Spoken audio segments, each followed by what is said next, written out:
Hi, I'm Nita Saavedra. I'm a digital content specialist here at KPRC2 in Houston.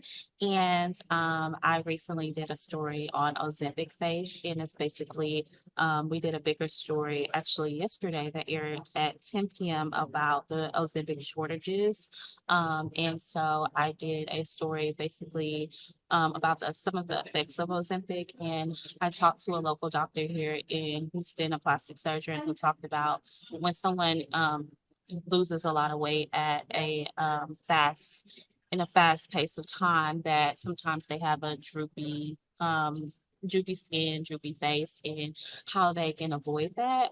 So I wanted to do a follow-up story to talk about how to maintain a healthy weight and a healthy lifestyle after Ozempic. So if you don't mind just giving us your name and what your title and a little bit background about you, that'll be great. Sure. My name is Dr. Eric Berg. I'm actually a graduate as a chiropractor, but I don't do that anymore. I got into nutrition therapy, and I have most of my education is through YouTube. I do outreach type things. We have over 6,000 videos, so we educate people about natural health and also weight loss, especially as someone is trying to transition off Ozempic or deal with some of the complexities of not just Ozempic, but other medications as well. And then we work with the doctor to, they make the adjustments on the medication. We handle like the diet part and also the nutritional part. So that way someone can actually get the benefits of both. Okay. So I guess we can dive right in. So why do you think we're seeing such a popularity with doctors or patients requesting to use Ozempic for weight loss right now? Well, what's happening? I mean, I've dealt with weight loss for so many years. People are struggling and they really are willing to do whatever it takes if it's taking medication. It sounds very tempting. You take a pill and not have to, go through all the work that comes with it. But, there's no doubt that Ozempic works for weight loss, massive weight loss. But you have to realize it comes with a very big package, big problem at the same time. So you have to really understand what you're getting into. One of the big things that it does is it mimics certain hormones in your gut to tell your brain that you're full. So you're not really hungry at all.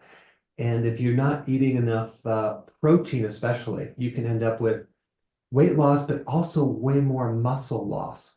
So it's kind of terrible, especially if someone is older. Let's say they're going through menopause and they're trying to lose weight, but they already have like atrophy of the muscle, like wasting the muscle. And then they do this program on top of it, and they don't have enough protein to fortify their muscle. They can end up with a lot of problems because as soon as they come off that medication, they don't have the muscle to burn the calories. I mean, it's your muscle that helps you burn off fat, right? So that's one big, huge problem. So I think people are looking for quick answers, but anytime you do this, something like this, it comes with a package. You better understand, number one, you have to get your protein and your nutrients.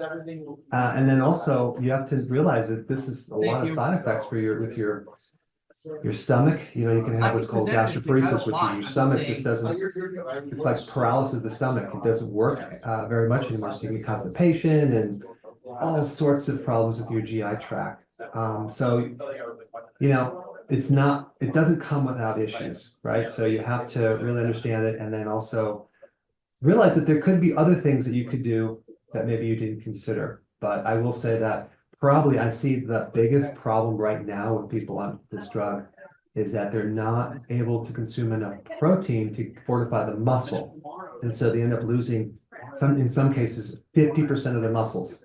So, wow, you lost all this weight, but half of it's muscle, and now what are you going to do? And that's probably why you might see certain part of your bodies, you're like hanging, like stuff is like hanging off you, like maybe even in the midsection or even your face looks kind of droopy. So that's one big problem. Okay. So what do you say? What are ways to fix this? What's your Yeah. suggestions? Yeah. So there's a concept that I came up with a while ago, and it's a real simple concept. It's lose weight, then get healthy. Like versus people are trying to people are trying to lose weight and get healthy, but really they should be getting healthy first to lose weight. It's kind of like just a flip thing because I've had people lose all this weight and all of a sudden end up not very healthy because the way they did it wasn't necessarily the right way. So let's say, for example, someone's already taking Ozempic and they're having issues and they want to now phase out of it and they want to maintain their weight.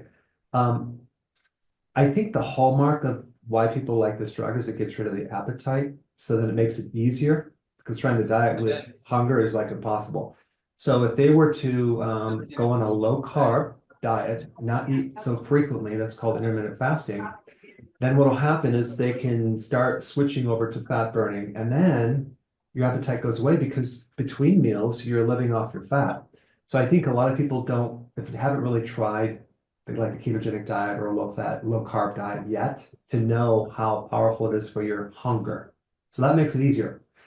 And with Ozempic, you're like, boy, you just like, even if you start to eat a lot of food, sometimes that can irritate your stomach because everything moves very slowly through the digestive tract. So it's hard to even get enough calories to even sustain health. So if you're on it and then you come off of it, you want to make sure that you start increasing your protein. That's very important. So in some cases, people need I guess the simple way is like the size of your palm of your hand, like that much protein per meal. That would be very important. Make sure it's quality, like animal meat, not just some protein powder. Very important.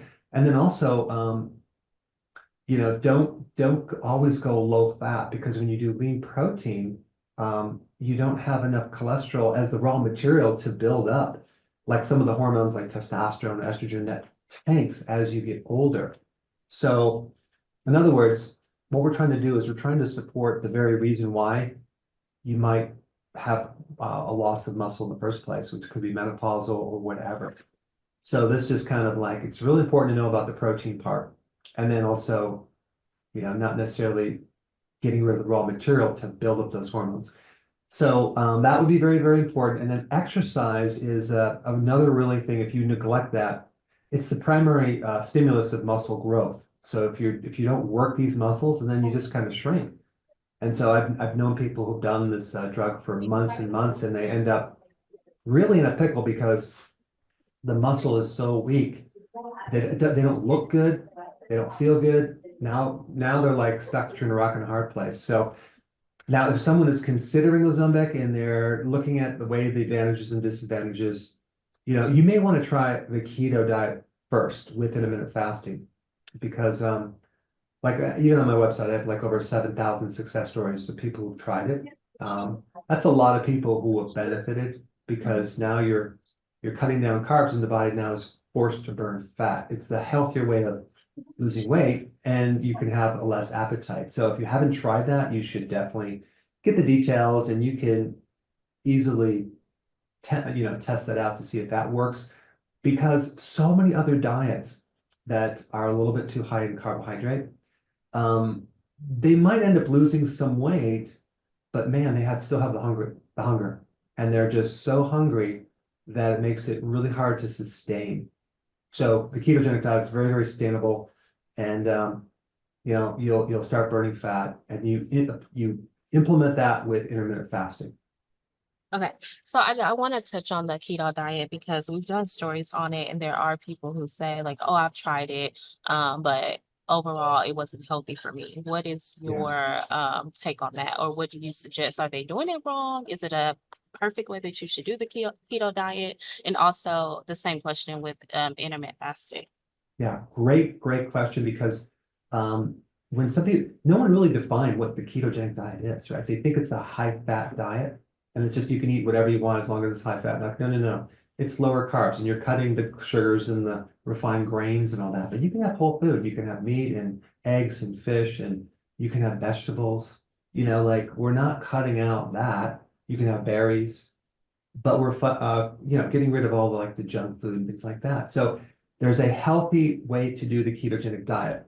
And I think what happens, the confusion is that you probably heard of the diet that they use in hospitals for children for epilepsy.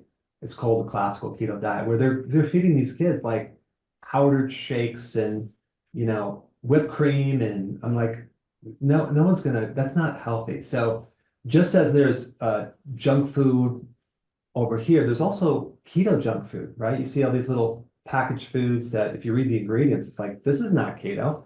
So I always like advocate the healthy version of the ketogenic diet. I mean, we have people on this for, 15 years, and they're just doing wonderful. And when they lose weight, they look good too. Their face looks good. Um, I'm just about to turn 59, and I've been doing it for probably about 16 years.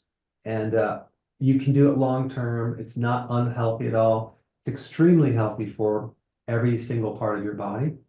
But of course, you're going to hear some bad things because think about what keto is up against: the junk food industry, the refined sugar industry. So you're going to hear a lot of stuff in the news that might not be 100% true. Now, as far as intermittent fasting goes, um, think about the frequency of how many times we eat. Like we constantly have snacks.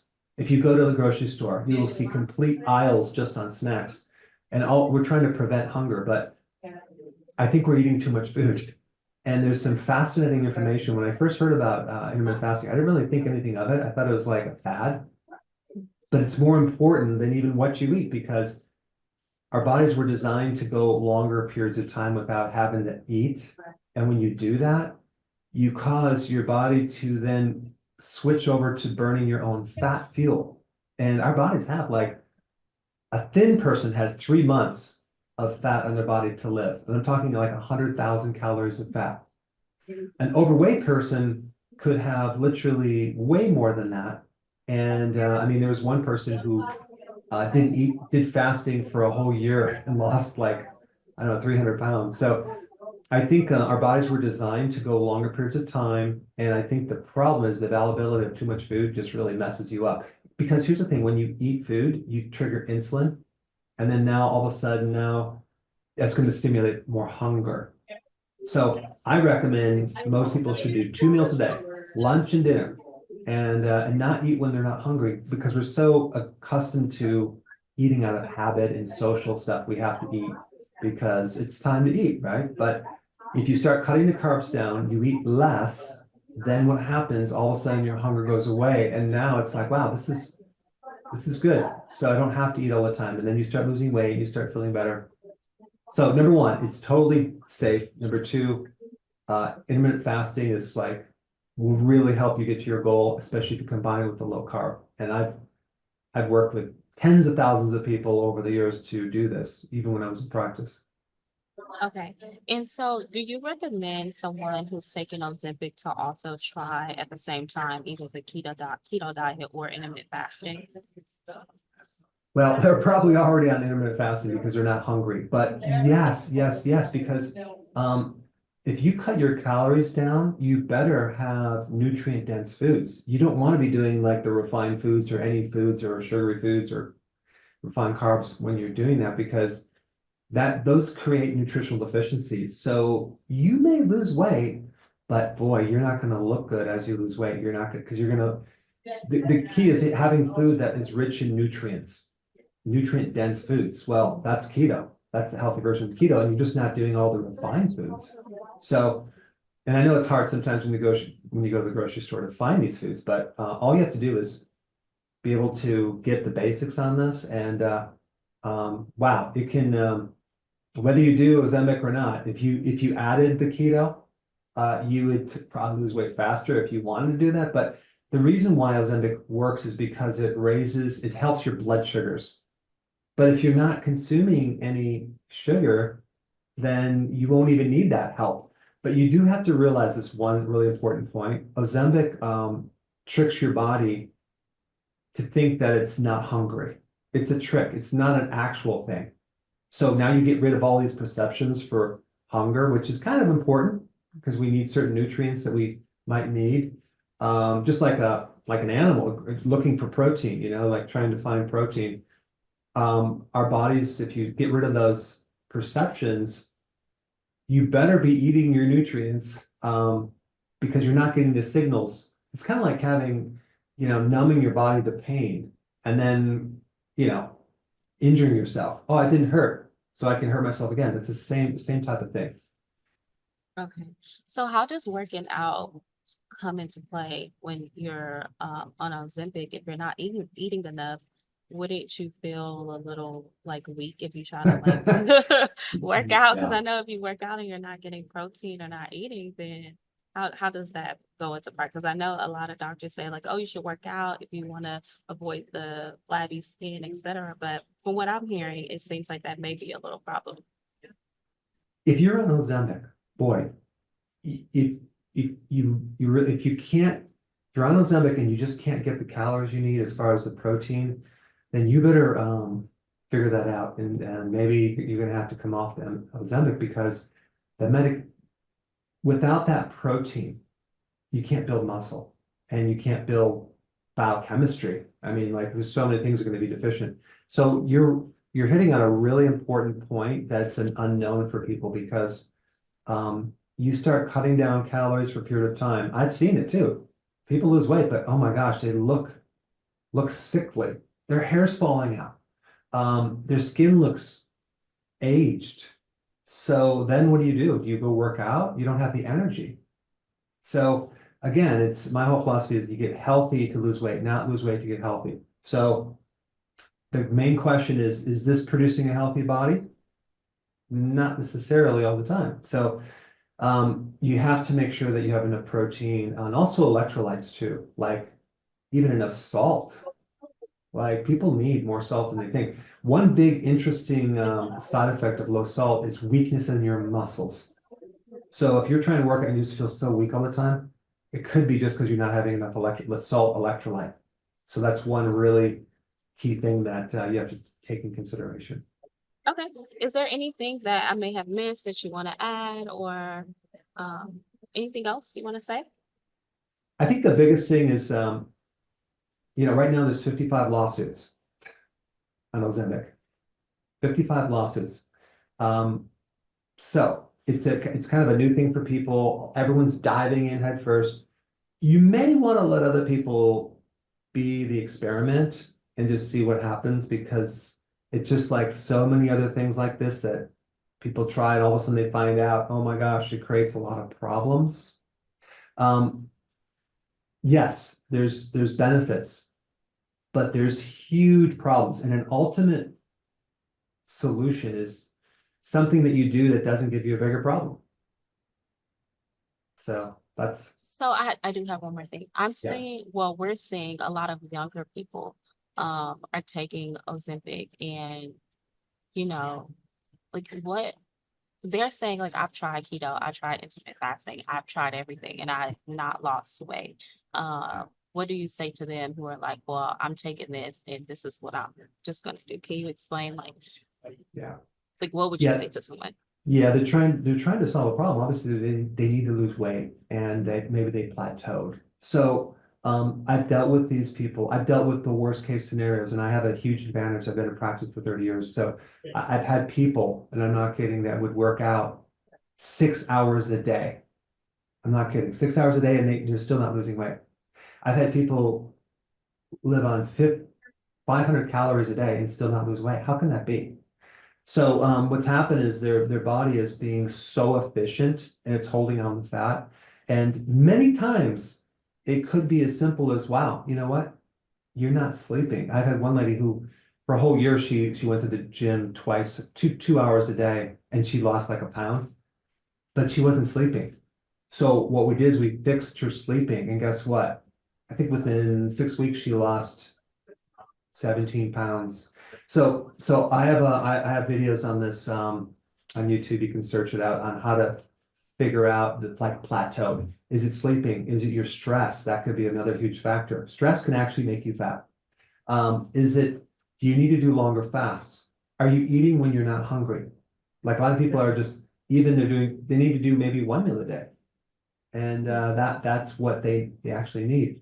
So there's always a reason, and there's always to take to the next level. And there's just by talking with people, and then you find out like, oh, you're not even doing keto. I had one lady who did.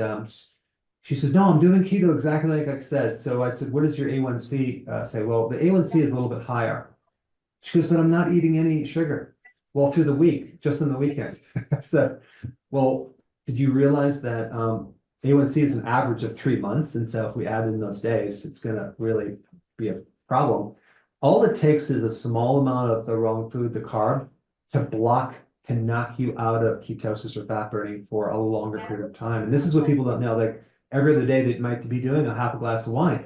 That could be enough to completely stop your ability to burn fat. And I'm sorry, but that's true. So then the person gets that information. Okay, now they stop that, and then they can start losing weight because there's so many things that they're running up against, especially with all the different variables. There's so I will say there are solutions, and 99% of the time, people that are doing keto, they think they're doing keto, but they're not doing it the right way. And this is why I have 6,000 videos to kind of show every different angle. It's not as simple as just a couple little, couple little things you eat. You really, each body is individual, and we have people have all sorts of situations. So And just for the um, record, can you let us know how to find your videos? They're on yeah, if you YouTube, go to correct? drberg.com, I have tons of videos and downloads you can check out. And also, if you went on YouTube and just type Dr. Berg, you would find my videos. And I think I have over 980 videos on the ketogenic diet. So that'll keep you started, keep you busy for a while.